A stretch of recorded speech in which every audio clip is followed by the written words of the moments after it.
2 মাস হলো divorce letter নিয়ে peon আমার বাসায় ঘোরাফেরা করছে।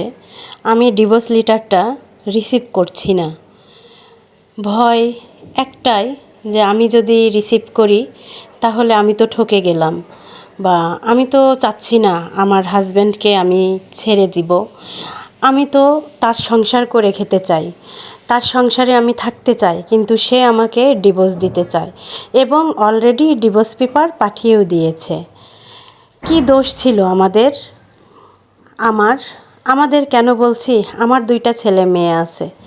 একটা মেয়ে বড়, অনার্সে পড়াশোনা করে, ছেলেটা ছোট, এবার এসএসসি দিবে বা দিচ্ছে। এটা কিছুদিন আগের ঘটনা।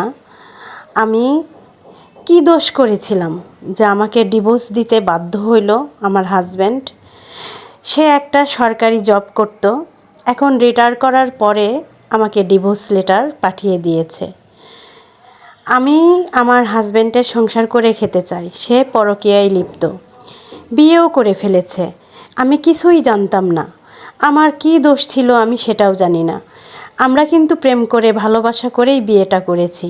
আমার হাজব্যান্ডের যখন চাকরি ছিল, কয়েক বছর চাকরি, তখন আমার হাজব্যান্ড আমাকে ভালোবেসে গোপনে বিয়ে করেছিল। বাবা মার অজান্তেই আমাকে গোপনে বিয়ে করে দুইজনে দিব্যি সংসার করে খাচ্ছিলাম।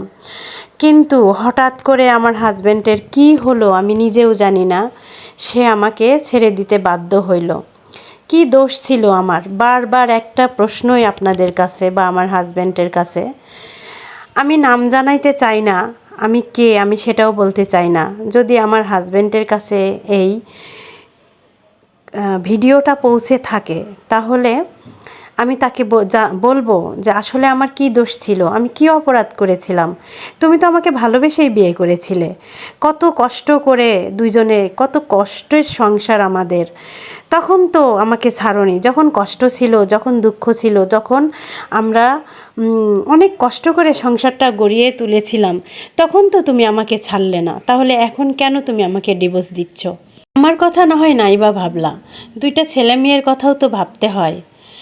আর তুমি যে বিয়ে করেছো, যে মেয়েটাকে বিয়ে করেছো, সেই মেয়েটা 2 জায়গায় ডিভোর্স প্রাপ্ত।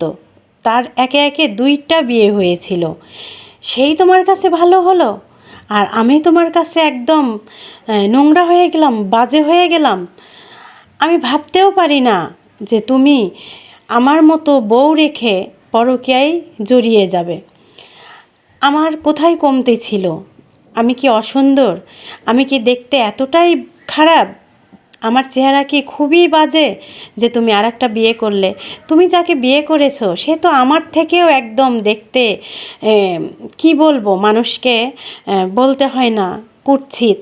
আল্লাহর দেওয়া চেহারা, সবাই সুন্দর, কিন্তু আমি তো তোমাকে বুঝাইতেই পারতেছি না যে আমি তোমার কতটা আপন ছিলাম। আস্তে আস্তে যে তুমি আমাকে এত দূরত্ব বজায় রাখবে আমি কল্পনাও করতে পারি নাই। আমি শুধু অবাক হয়ে যাই যে আমার স্বামী আমাকে কিভাবে ফেলে দিতে পারে। আমি কোথায় যাব, কোথায় গিয়ে দাঁড়াবো? আমার যে যাওয়ার রাস্তা নাই, আমার যে যাওয়ার কোথাও, আচ্ছা না হয় আমার যাওয়ার রাস্তা আছে বুঝলাম, কিন্তু এত দিনের একটা সংসার, এত বছরের একটা সংসার, যখন তোমার চাকরি কম বয়স ছিল তখন আমাকে কেন ছাড়লা না? যখন আমরা মধ্যবয়সী হয়ে গেলাম কেন তখন তুমি আমাকে ছেড়ে দিলা? এটা আমি মানে মেনেই নিতে পারছি না। আমি পাগল হয়ে যাচ্ছি। আমি বুঝতেছি না আমি আত্মহত্যা করব নাকি বেঁচে থেকে এই কষ্টগুলা সহ্য করব। আমি যে আর সহ্য করতে পারছি না। কত দিন তোমার অপেক্ষায় থেকেছি। তুমি চাকরি করেছো, কোথায় কোথায় থেকেছো, তোমার অপেক্ষায় দিন গুনতাম। কত মধুর সম্পর্ক ছিল আমাদের, সে সব কথা কি সব ভুলে গেছো? একটা চিঠির অপেক্ষায় কত দিন বসে থাকতাম। একটা চিঠি আসলে কত কষ্ট করে, মানে কত দিনের কষ্টের পর তোমার একটা চিঠি পেতাম, তারপরে সেই চিঠিটা পড়ে কতটা যে শান্তি পেতাম সেটা তোমাকে বলে বুঝাইতে পারবো না। হ্যাঁ, তুমিও এরকম বলেছো, কিন্তু সব কথা কি ভুলে গেছো?